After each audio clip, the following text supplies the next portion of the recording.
ngiyamthanda kakhulu uJesu. Yes. Ngisindisiwe. Yeah. Living a church in Stenga kwaDukuza ngokuhlala ke ngila eThekwini. Yes. Ngicela mfundisi vele singene nje kumyalezo namhlanje kuseni siza ukuthi ithini message as silungisele weekend. Kubalaleli Makhaye mhlambe singavula nje uJohn 3:16. Yeah.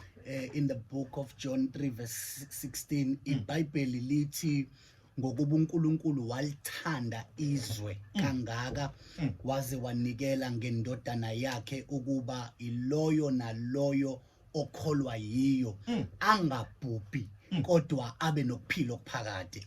So la mazwi lawa mfoka kwanyanya asikhumbuza ukuthi ukubaleka komuntu kuNkulunkulu indlela uNkulunkulu amthanda ngayo umuntu. Kodwa ke uma lithi uNkulunkulu walithanda izwe kangaka, so ngamanye amagama uNkulunkulu uyamthanda umuntu emhlabeni. Umuntu ubaleke ngalendlela ongeke ukwazi ukuyichaza when it comes to God. Ingakho phela mayikhuluma noDavide uthi ngiyokulandela moni kuze kube sekupheleni kwethuna, because uNkulunkulu akamdeli umuntu.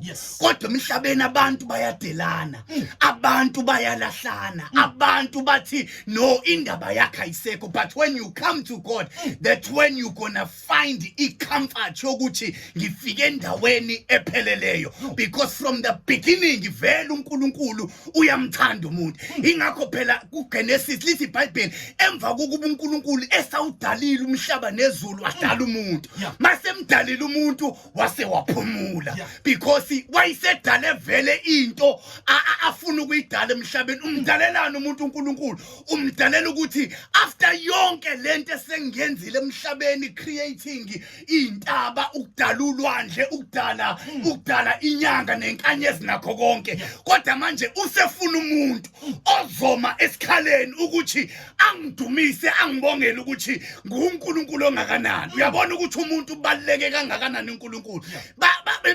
Balithi walithanda izwe kangaka ukuthi iloyo naloyo angabi nokubhujiswa kodwa abe nokuphila okuphakade. Should in other words mfundisi, nokubhujiswa kukhona as much as uNkulunkulu emthanda umuntu, kodwa nokubhujiswa futhi ukubekile eceleni. So ngamanye amagama umuntu kubalekile emhlabeni esaphila ukuthi asondele uNkulunkulu.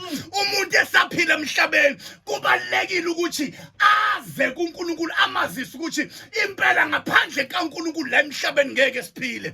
uNkulunkulu mayingekho mfoka nkwanyana abantu bayafa. uNkulunkulu mayingekho umndeni yaxabana. uNkulunkulu mayingekho abantu bayahlukana. uNkulunkulu mayingekho imndeni yabulalana, imndeni yagwazana, imndeni ihambelana amakhoji, because la kungekho khona uNkulunkulu abantu they die. La kungekho khona uNkulunkulu kufana nokuthi ukuphila akukho.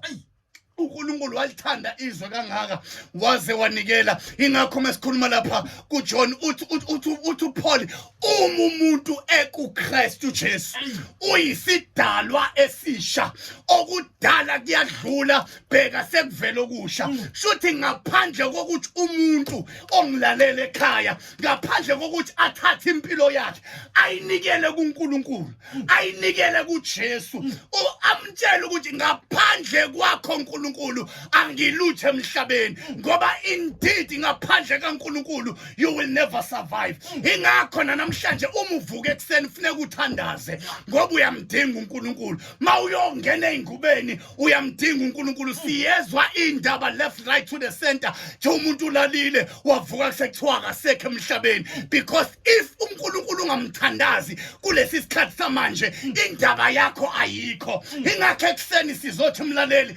lungisa indaba yakho noNkulunkulu. Awubheka impilo yakho ukuthi injani noNkulunkulu, awubheka ukuhamba kwakho ukuthi kunjani noNkulunkulu, ngoba uma uNkulunkulu angekho empilweni yakho ufana njengomuntu ofile ephile emhlabeni. But on top of that uNkulunkulu uyakuthanda.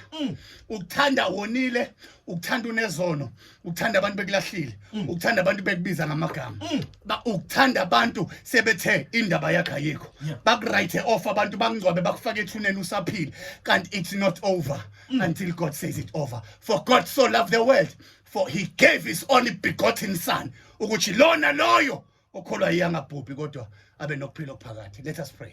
Yes. Father, in the name of Jesus, mawukhona usekhaya uthi uyamdinga lo nkulunkulu, uyamdinga lo Jesu. Just lift up your hands wherever you are.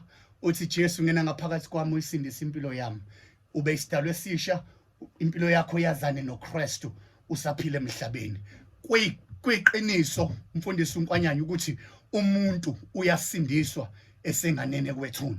Let us pray. Baba wethu ongcwele, kulona loyo ngilalele ekhaya ngiyathandaza. Omunye uyagula, omunye akanathemba, omunye urejectiwe, omunye ulahliwe, omunye ujikelwe ngabantu, omunye uzibona efanele ukufa, omunye uzibona kungcono athatha intamba azibulala, omunye ungcono athatha amaphilisi awaphuze afe ashiya abantwana. Ngiyathandaza ekseni kulona loyo ngilalele under this voice, under lo msakazo, under lama waves, babona amandla la umsakazo ufinyelela khona egameni lika Jesu waseNazaretha. Ngiyathandaza omunye uyagula, ithemba lisekho. Babe ekseni sivuselela ithemba, ekseni sifaka ukuphila emzimbeni yabantwana bakho. Okungenzeke ebantwini kuNkulunkulu kuyenzeka. Baba siyabonga, siyakholwa sekwenzekile egameni lika Jesu waseNazaretha.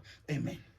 Amen. Thank you very much, Mfundisi Makhaye Kuseni, for a powerful message. Kuseni, Bless the Lord. uNkulunkulu walithanda kangaka izwe, waziwanikela ngendodana yakhe izelo yodwa. Powerful message indeed. Ngiyazi Mfundisi kunenkonzo enihlelayo enibhizi ngayo njengamanje. Sitshele before ngikudedele, ngiyabona ukuthi ngeke ngizakudedela engasakubuzanga ngale nkonzo. Ngitshela kafishane Mfundisi. Thank you. About the revival namanje. Thank you so much mfowethu konana. Sinemvuselelo eqalayo on Monday, May 30 this month. Iyophela mhla ka-11th of June next month.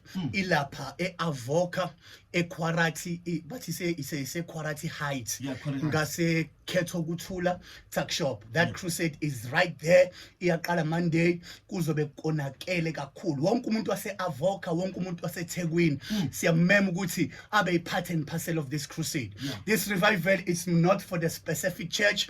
This revival is not for ukuthi ize ebantwini abathize. It's for every born again believer, eyomphakathi, eyabantu abangasindisiwe, abangakholwa, abasonta emasontweni ahlukeneyo. Iyaqala Monday sineyingcebo zikaNkulunkulu, Apostle MV Firempeka from Pietermaritzburg.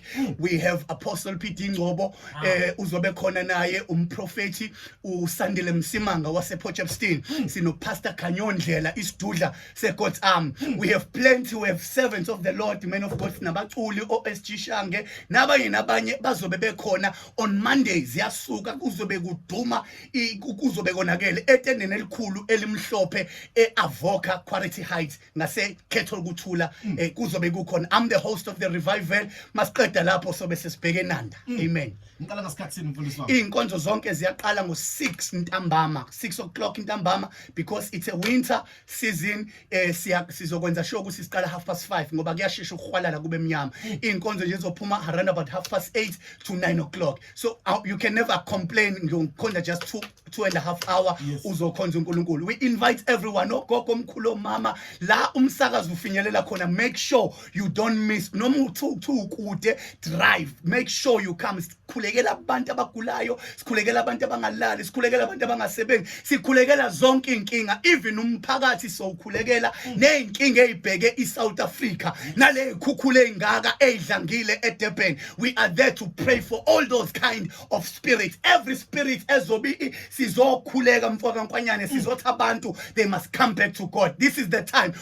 KZN engabona ukuthi this is the time to come back to God. This is the time. Sibona ngezinto ezenzakalayo ukuthi abantu they must come back to God. Lemvuselelo izele lokho, they must come in numbers. Yes, imvuselelo ikhona eAvoca. Mfundisi nizi number makusikudonse bese siyavala ngesikhathi sesibalekile. Thank you so much. 078-221-3123. 078-221-3123. Those abangangifonela abalaleli kule number na bafune yonke imininingwane bazongithola. Inkosi manibusise. Amen. Thank you very much Mfundisi wami. Noma kanjani nami ngizobe ngikhona, ngizofika ngempela sizokhonza sizwe ukuthi uNkulunkulu uthini lapha eAvoca. Yes, thank you so much. Sizofika noLthando Mchunu ngoba nawe uhlala ngapha. Oh yes, udadewethu phela loyo. Mina ngizalwa uMamchunu. It's Mega Grace on Vuma FM. When I return, I'll be checking out your verses on our social media platforms. On Facebook, we are Mega Grace on Vuma FM, 065-933-7172. That is our WhatsApp line. Do drop me your verses. Good morning. Ngiyabonga mfowethu.